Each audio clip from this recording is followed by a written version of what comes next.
Should you or should you not see this movie? Should you or should you not say his name?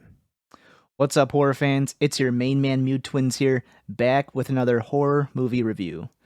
Today, we're going to be talking about The Candyman, the 2021 reboot. I got to see it about 2 days ago, and I'm happy to share my first thoughts with you guys, and we'll get into the discussion.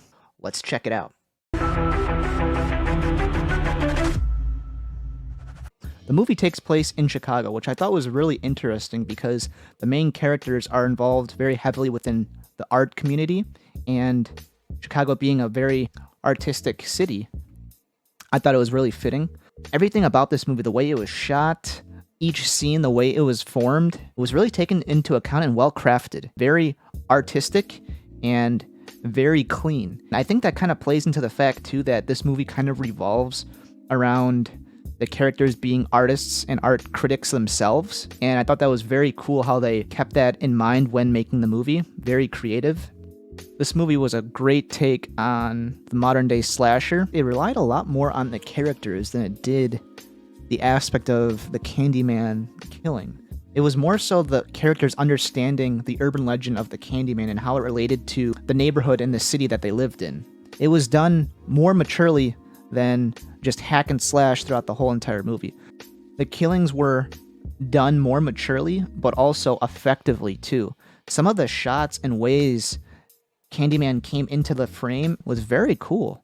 Very cool. The use of mirrors was really effective too, and the reflections. So with not having seen the first 1992 version of the Candyman, it was really hard to make a comparison on how they related to each other as either a sequel or just almost a reboot, if you will. I was really anxious and actually excited to see this in theaters. As far as the plot and story goes, one thing I can add is the acting was really well done by the main characters and supporting characters too.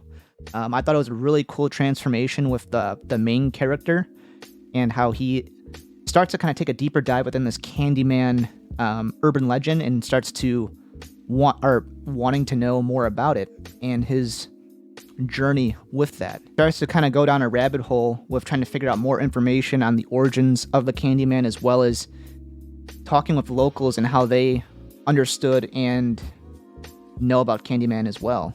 But towards the end, as they tried to bring in more information on like the social issues within the movie and how they related to maybe the old movie as well, it started to kind of get a little bit more jam-packed, almost forced, if you will.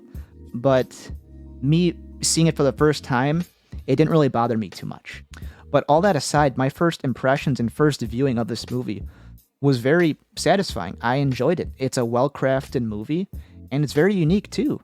And anyone who's even thinking about seeing this movie, I would definitely give it a shot, especially if you've seen the first one too. I hope everybody enjoyed this review. If you plan on seeing the Candyman, please let me know in the comments what you thought of the movie yourself if you do plan on seeing it. With Halloween on the horizon, there are going to be plenty of classics and new movies to watch and review. If you would like to see me review a movie in the future, let me know in the comments. I'll see what I can do. With that being said, horror fans, I hope you have a great day. I hope to see you again some other time.